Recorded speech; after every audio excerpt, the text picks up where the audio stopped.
Graça e paz do Senhor Jesus. Hoje nós vamos começar o penúltimo profeta do Velho Testamento, o Zacarias. O Zacarias, ele foi um contemporâneo do Ageu, que a gente acabou de gravar, né? Acabamos de gravar o Ageu e esse Zacarias viveu mais ou menos na mesma época. E ele também pregou e profetizou mais ou menos as mesmas coisas que o Ageu fez, né? Tentando animar aquele povo. Então, na verdade, ele estava pregando aos israelitas que estavam desalentados, desorientados, que estavam tristes, após eles terem passado pela terrível experiência do exílio, que a gente nem consegue imaginar, né, quão terrível que foi, e agora estavam voltando para sua terra. Mas como que eles estavam voltando, né? Eles estavam voltando uma terra destruída, uma terra saqueada, uma terra devastada pelo inimigo, uma terra onde muitos líderes deles tinham sido mortos, grande parte do povo tendo sido levada cativa a povos pagãos, obrigado a conviver com aqueles povos que tinham uma cultura totalmente diferente da deles, com deuses diferentes, né? Porque eles tinham o grande Deus de Israel, mas os outros não conheciam esse Deus que eles conheciam. Então você imagina aquele povo vivendo no meio de pagãos. Após uma longa jornada, porque a jornada foi longa, né, de volta a Judá, eles agora tinham um grande desafio. O desafio de reconstruir suas casas e o templo do Senhor. Amém? Desculpe. Embora eles começassem a obra, né, de colocar as pedras fundamentais no templo do Senhor e já tivessem oferecido sacrifícios ali no altar, o templo continuava em ruínas por mais de 2 décadas. Eles começavam, mas eles não conseguiam avançar pela série de problemas que eles estavam enfrentando, construindo suas próprias casas, reconstruindo a cidade. Então a situação era muito grave. É nesse cenário que o Zacarias tenta encorajar o povo, com Deus capacitando-os, dizendo que nada, absolutamente nada, é impossível para Deus. Mas Zacarias, ele não estava preocupado só com o tempo. Tá difícil gravar hoje, uma tosse chata. Ele não estava preocupado só com o tempo e com a cidade que estava sendo reconstruída, com que tipo de material eles iam reconstruir, não. O Zacarias estava preocupado com a questão fundamental dos israelitas, que era o pacto entre o Senhor e Israel. Aquele pacto que havia sido rompido, que havia sido quebrado. E é assim, né, que ele vai censurando e ao mesmo tempo estimulando, dando orientações, além das visões que o Senhor deu a ele. Zacarias vai ter 8 visões. E a gente vai perceber que os capítulos parecem assim desordenados, não parecem estar numa sequência, mas é por quê? Justamente porque ele pregava com sermões orais. E isso foi tentado, foi passado para nós para escrita. Então não tem um ordenamento cronológico, né? Ele usava uma linguagem poética e uma linguagem carregada de visões. E é assim que ele alcança o objetivo que ele tinha, que era de acalentar o povo, de encorajar o povo, de dizer para aquele povo: não desista. Não desista do Senhor, não desista das promessas do Senhor. Vamos lembrar do que o Senhor já fez, do que Ele ainda pode fazer, do que Ele quer fazer no meio de nós. E ele também tem uma visão de Jesus, um Deus glorioso, um Deus triunfante, que contava para eles o plano redentor por meio desse rei glorioso que iria trazer a salvação para o povo judeu, a todos os pecadores do mundo. Zacarias é um livro profético. Ele é um livro poético, é um livro encorajador, revelador, e a técnica que ele usou dos sermões orais, né? Porque o livro dele é um livro que foi passado da oralidade dele para a escrita. As mensagens culminam com uma série de sermões que foram juntadas e foram deixadas para nós. Olha que privilégio nosso, né? Enfim, é um livro muito bonito, que vale a pena a gente estudar com muito zelo. Começa assim a palavra do Senhor. No 8º mês do 2º ano de Dario, veio a palavra do Senhor ao profeta Zacarias, filho de Baraquias, filho de Ildo, dizendo: o Senhor se irou fortemente contra vossos pais. Você está vendo que ele está aqui no 8º mês. O Ageu estava no 6º mês do 2º ano também do Dario. Esse profeta aqui está no 8º mês. Então eles são bem contemporâneos. A situação era muito semelhante no livro de Ageu e agora no livro de Zacarias. Portanto, ele está dizendo que Deus se irou muito com os pais deles e que por isso muita coisa foi permitida, muita coisa aconteceu com eles para que eles se encontrassem naquele momento, naquela situação. Portanto, assim diz o Senhor dos exércitos, tornai-vos para mim, e eu, diz o Senhor, me tornarei para vós. Olha que coisa simples e maravilhosa e profunda. Olha para mim e eu vou olhar para vocês. Tornem-se a mim e eu tornarei a vocês.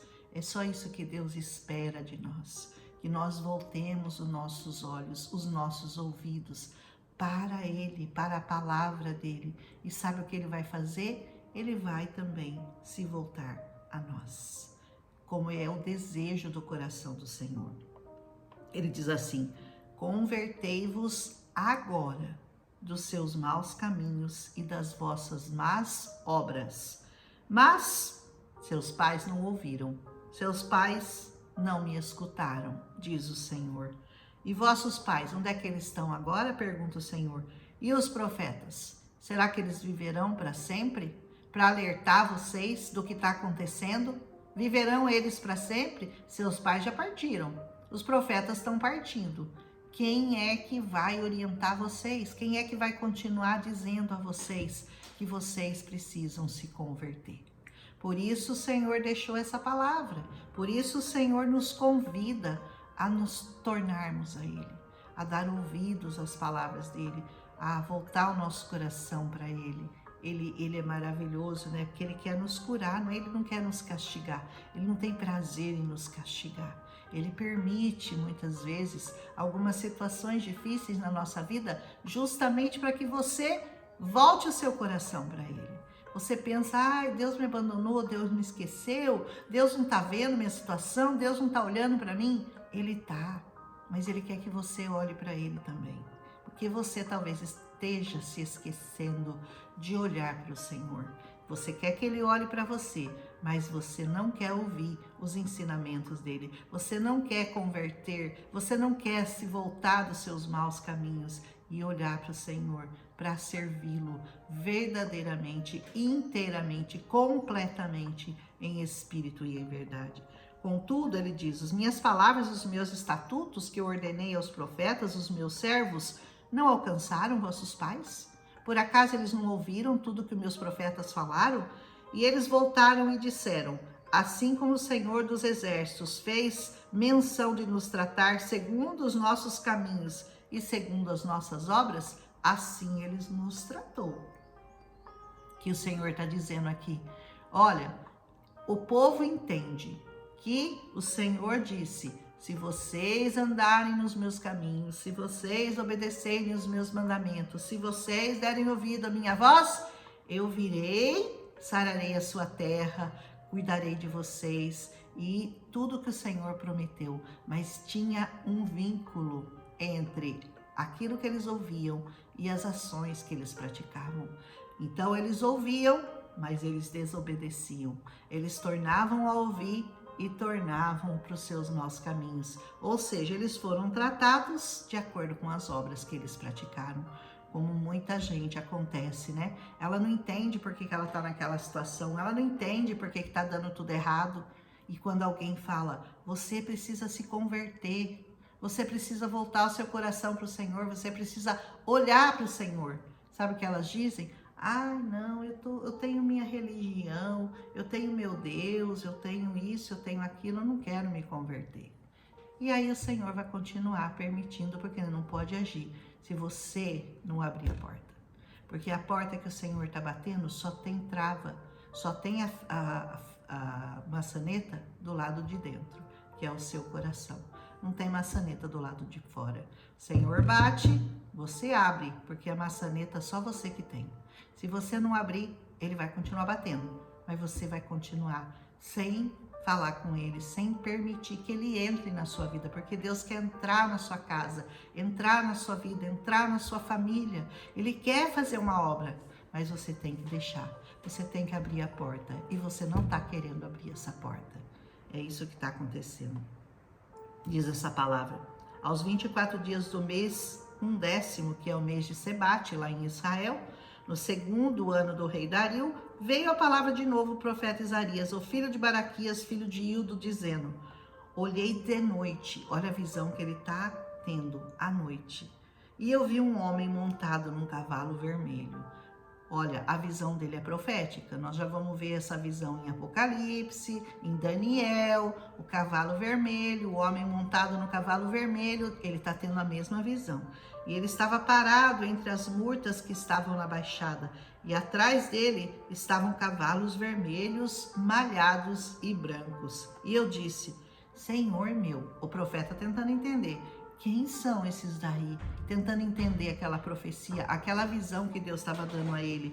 Quem são esses? E ele respondeu: esses são os que o Senhor tem enviado para percorrer a terra.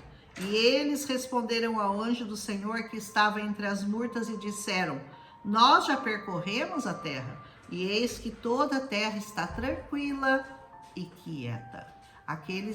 Aquela visão, o Senhor estava explicando para ele quem eram aqueles cavalos e o que eles estavam fazendo ali. Eles estavam observando a terra e dizendo: a terra está tranquila, a terra está quieta. Então o anjo do Senhor respondeu e disse: ó Senhor dos exércitos, até quando não terás compaixão de Jerusalém e das cidades de Judá, contra as quais estivestes tão irado por estes 70 anos? Foram 70 anos de cativeiro, não é brincadeira, são 70 anos presos numa nação estranha, como escravos que eles foram levados, e eles estão perguntando para o Senhor: até quando, Senhor? O Senhor vai se manter irado conosco por causa dos nossos pecados? Você está sofrendo aí há quanto tempo? 1 aninho, 2 aninhos, 1 mês, 2 meses, eu não sei quanto tempo, mas você está dizendo que o Senhor se esqueceu de você? Esse povo aqui estava há 70 anos cativo e perguntando ao Senhor, e o Senhor dando resposta a eles, porque o Senhor dá a resposta, mas ele espera a atitude das pessoas para quem ele fala. E respondeu o anjo do Senhor que falava comigo com palavras boas, palavras consoladoras, olha só. E o anjo disse: clama, dizendo: assim diz o Senhor, com grande zelo eu estou zelando por Jerusalém e por Sião. O Senhor se esqueceu deles? Não. O Senhor continuava zelando por eles. O Senhor continuava cuidando deles. E com grande indignação eu estou irado contra os gentios em descanso, porque eu estava pouco indignado, mas eles agravaram o mal. O Senhor está dizendo: sabe esse povo aí que os cavalos estão dizendo que eles estão em descanso, estão quietos, estão tranquilos, estão de boa? Meu assunto agora é com eles, porque eu já cuidei de vocês. Eu já permiti o exílio de vocês, eu já permiti que vocês fossem lá passar por tudo aquilo que vocês passaram, mas o meu zelo continua com vocês. E agora eu estou olhando para os gentios, para esses que fizeram tanto mal a vocês e que estão calmos, tranquilos, vivendo bem, tranquilamente, né? Parece, né? Que o ímpio está tranquilo, que não acontece nada para ele, enquanto você que está ali fiel ao Senhor tem tantos problemas para enfrentar. Aguarde, aguarde, espere a mão do Senhor se mover a seu favor. Portanto, assim diz o Senhor: voltei-me para Jerusalém com misericórdia. O Senhor olha para você com misericórdia. chega de sofrimento, chega de passar por tribulação, chega de tanta tristeza, chega de choro, chega dessa mágoa no coração. O Senhor está olhando para você com misericórdia, diz: nela será edificada, em Jerusalém, a minha casa, diz o Senhor dos Exércitos, e o cordel será estendido, o cordel usado para medir será estendido em Jerusalém. Clama outra vez e diz: assim diz o Senhor dos Exércitos, as minhas cidades ainda vão aumentar e vão prosperar, porque o Senhor ainda vai consolar Sião e ainda escolherá Jerusalém. Ele esqueceu daquele povo? Não, ele continua zelando por aquele povo. Ele continua dizendo: eu estou olhando para vocês agora. E eu disse ao anjo que falava comigo: quem são esses? Eu levantei os olhos e vi, e eu vi 4 chifres. Você lembra desses 4 chifres em Daniel? Não lembra? E ele, se você não lembra, volta lá para Daniel. E esse anjo que falava comigo: quem são esses? E ele me disse: esses são os chifres que dispersaram a Judá, a Israel e a Jerusalém. São 4 nações, tá? E o Senhor me mostrou 4 carpinteiros. Olha que estranho, né? 4 carpinteiros. Então eu disse: o que eles vêm fazer? E ele falou dizendo: esses são os chifres que dispersaram Israel. São as 4 nações, a Judá, de maneira que ninguém pôde levantar a sua cabeça. Estes, pois, vieram para amedrontá-los, para derrubarem o chifre dos gentios que levantaram seu poder contra a terra de Judá, para a espalharem. Ele está dizendo que aquelas nações que se levantaram contra Israel tinham agora contra eles esses chifres erguidos que iriam destruí-los. Essa foi a primeira visão de Zacarias, uma visão muito profética, né? E Zacarias é um livro bastante poético, messiânico, vai falar do Messias lá pelo capítulo 13. Ele começa a dar muitas dicas, né? Muitos sinais de como o Messias reinaria, quando ele reinaria, como ele reinaria.